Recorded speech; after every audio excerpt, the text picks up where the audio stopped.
Hey, mau kita kasih tahu nggak rahasianya kenapa performa laptop gaming itu bisa kenceng? Tapi ini bukan soal spesifikasi hardware ya, bukan CPU atau GPU-nya. Kita semua tahu ya, laptop gaming itu bisa kenceng karena pakai prosesor dan GPU yang high performance. Tapi itu aja nggak cukup. Rahasia kenapa laptop gaming itu bisa sekencang itu karena dia pakai sistem pendingin yang spesial. Tapi apa yang spesial dari sistem pendingin di laptop gaming sebenarnya? Lalu kenapa sistem pendingin spesial tersebut bikin performa laptop gaming bisa jadi kencang? Nah, kita bahas dalam video kita kali ini. Oh ya, ini adalah video keempat dari seri video mengenal laptop gaming.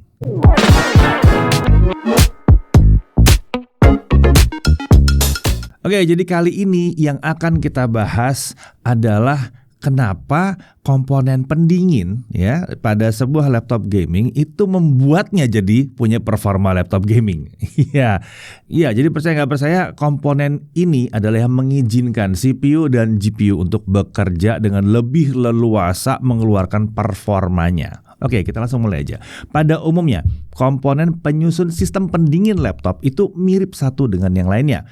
Pertama, ada komponen baseplate. Ini yang nempel ke chip CPU dan GPU. Berikutnya ada komponen heat pipe ya atau pipa-pipa itu ya yang bertugas mentransfer atau mengalirkan panas dari baseplate tadi menuju ke sirip-sirip heatsink. Nah, buat yang belum tahu sirip-sirip heatsink itu merupakan komponen lempengan logam yang tipis-tipis tuh ya yang dibentuk seperti kisi-kisi jendela gitu. Ini biasanya ditempatkan di dekat kipas. Nah, sirip-sirip heatsink ini sendiri berfungsi sebagai area pelepasan panas ya kan tadi diambil dari prosesor atau dari CPU lalu dari GPU-nya dialirkan pakai pipa lalu dialirkan lagi ke sirip-sirip heatsink itu untuk dilepas panasnya di situ. Nah, biasanya semakin banyak jumlah sirip heatsinknya, maka semakin luas area pelepasan panasnya. Lalu komponen lain yang berfungsi di sini adalah kipas yang tujuannya adalah untuk meniup udara ke sirip-sirip heatsink tadi untuk mempercepat pelepasan panas ke udara bebas. Nah, kalau komponen untuk semua laptop tersebut mirip-mirip aja, nah apa yang beda antara sistem pendingin untuk laptop gaming dan laptop biasa? Pertama-tama, sistem pendingin laptop gaming itu biasanya dirancang untuk rating TDP atau Thermal Design Power yang lebih tinggi. Ini berbeda dibandingkan laptop biasa yang sistem pendinginnya punya rating Thermal Design Power atau TDP yang lebih rendah. Nah, penggunaan sistem pendingin seperti itu penting ya karena laptop gaming itu umumnya punya prosesor dan GPU tipe high performance. Kalau rating TDP sistem pendinginnya terlalu kecil, laptop gaming itu bisa mengalami gejala thermal throttling alias performanya diturunkan supaya nggak kepanasan. Itu thermal throttling tadi ya maksudnya ya. Nah, berikutnya sistem pendingin laptop gaming itu biasanya dirancang dengan banyak heat pipe juga. Untuk jumlahnya sih bisa beragam ya, ada yang 2, ada yang 3, bahkan ada yang 7 heat pipe. Tergantung tipe laptop gamingnya tentunya. Nah, jumlah heat pipe yang melimpah itu membuat panas yang ditransfer itu bisa lebih besar dan bisa dibuang dengan lebih cepat. Lalu, sistem pendingin laptop gaming itu biasanya pakai kipas yang lebih powerful ya, yang lebih kenceng. Kipas ini biasanya punya diameter yang besar dan tebal dengan jumlah bilah yang juga banyak ya. Selain itu, motor kipasnya biasanya dirancang bisa berputar di kecepatan yang tinggi. Nah, nggak cuma situ aja ya. Sistem pendingin laptop gaming itu biasanya menggunakan thermal interface atau thermal pasta ya, yang khusus untuk prosesor dan GPU-nya. Thermal interface yang digunakan ini biasanya menggunakan tipe yang punya konduktivitas atau kemampuan transfer panas yang tinggi. Bahkan ada juga yang pakai liquid metal. Nah, thermal interface seperti ini membuat transfer panas dari prosesor atau dari GPU ke baseplate itu jadi lebih optimal lagi. Ingat ya, dia untuk mentransfer panas. Jadi bukan sekedar masang thermal paste yang bagus aja langsung jadi bagus. Enggak, dia cuma akan ngelepas panasnya doang. Ya, dia cuma akan mengalirkan panasnya aja, mempermudah aliran panas. Dia tidak bisa mendinginkan secara aktif, nggak bisa. Soalnya banyak yang mengira ya kalau kita pasang thermal paste, wah adem nih.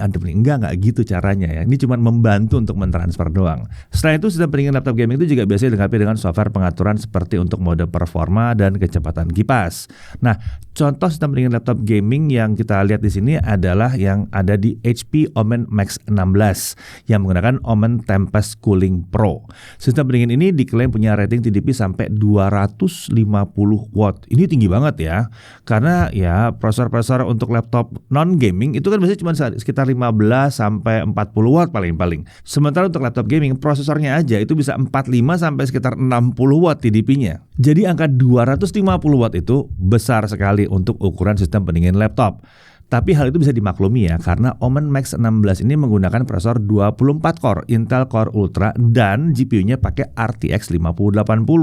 Jadi memang butuh sistem pendingin yang spesial biar performa dari prosesor dan GPU-nya itu bisa tetap kencang. Menariknya lagi, sistem pendingin tersebut sudah menggunakan komponen yang namanya vapor chamber sebagai pengganti base plate biasa dan heat pipe. Nah, dengan vapor chamber, sistem pendingin bisa mengcover area motherboard lebih luas. Jadi dia bisa mendinginkan lebih banyak komponen tanpa perlu pakai banyak heat pipe. Jadi nggak cuma prosesor dan GPU aja yang didinginkan di sini. Di sini komponen seperti VRM ya, lalu chip memori GPU dan chipset itu juga ikut didinginkan. Nah, menurut HP, vapor chamber Omen Tempest Cooling Pro ini mengcover hingga 60,8% area motherboard. Ya, bukan prosesor, motherboardnya tercover 60,8%. Uniknya, vapor chamber ini ternyata masih dilengkapi lagi dengan 2 heat pipe tambahan untuk mentransfer panas ke sirip-sirip heatsink di sisi kanan dan kiri. Sementara untuk si vapor chambernya ini sendiri terhubung ke sirip-sirip heatsink di bagian belakang. Nah, untuk thermal interface-nya, laptop gaming ini menggunakan liquid metal yang namanya Omen Cryo Compound. Berbeda dengan liquid metal umumnya, Omen Cryo Compound ini memadukan material gallium dan silikon yang diklaim bisa meminimalkan risiko terjadinya leakage atau kebocoran di mana liquid metal mengalir ke area sekitar prosesor atau GPU. Karena itu bisa mengakibatkan korosi atau korslet. Nah, untuk kipas, laptop gaming ini dilengkapi dengan 2 buah kipas yang punya teknologi fan cleaner. Nah, fitur ini akan membuat kipas itu diputar berlawanan arah untuk mengurangi kemungkinan penumpukan debu yang biasanya akan menutupi lubang di sirip-sirip heatsink. Menariknya lagi, di software Omen Gaming Hub kita bisa mengatur apakah fan cleanernya aktif secara otomatis atau manual aja ngaktifinnya. Nah, selain fan cleaner, software Omen Gaming Hub ini juga menyediakan pengaturan untuk kecepatan kipas. Di sini kita bisa mengatur kipas dengan kecepatan auto maksimum, ini kecepatan 100%, atau manual dengan menggunakan kurva suhu dan kecepatan. Ini fitur yang sulit ditemukan di laptop biasa dan umumnya ada di dalam laptop gaming atau laptop high performance. Nah, nggak cuma itu ya, di software tersebut juga disediakan menu pengaturan mode performa dengan pilihan Eco, Balance, Performance, dan Unleash yang bisa disesuaikan dengan aktivitas atau kebutuhan kita. Dengan sistem pendinginan seperti ini, suhu kerja HP Omen Max 16 memang terbukti bisa terkendali aman selama pengujian kami. Salah satunya bisa dilihat nih ya, di Cinebench R23, di mana suhu prosesor terkendali aman di bawah 80 derajat Celcius, bahkan di mode performa tertingginya. Nah, untuk penggunaan software yang berat seperti kita mau rendering 3D yang kompleks atau mau ngekspor video 4K atau 8K, ini juga aman ya. Bahkan kita bisa lihat suhu prosesor dan GPU itu bisa terkendali aman bukan di bawah 80 tapi bahkan di bawah 70 derajat Celcius. Nah, kalau dipakai buat main game juga relatif aman dengan suhu prosesor terkendali di kisaran suhu 80 sampai 88 derajat Celcius dan GPU-nya itu di bawah 80 derajat Celcius. Nah, selain suhu prosesor dan GPU-nya terkendali aman, suhu permukaan keyboard ternyata juga dijaga di bawah 40 derajat Celcius. Nah, dengan suhu seperti itu, jari kita jadi aman dari kepanasan saat kita main game tentunya ya. Nah, untuk menjaga suhu permukaan tetap rendah, HP memberikan jarak sekitar 1,5 mm antara motherboard dan keyboard agar udara bisa bergerak dengan bebas di celah tersebut. Selain itu, laptop game ini juga dilengkapi dengan infrared thermopile sensor untuk memantau suhu permukaan dari bodi laptopnya. Ya. Sensor ini akan secara cerdas menyesuaikan mode performa dan kecepatan kipas untuk menjaga supaya suhu permukaan bodi itu tetap dalam batas aman. Jadi udah jelas ya kenapa sistem pendingin laptop gaming itu harus spesial ya. Karena dia dirancang sedemikian rupa dengan fitur-fitur spesial supaya bisa menjinakkan panas yang dihasilkan prosesor dan GPU tipe high performance yang umumnya digunakan di laptop gaming.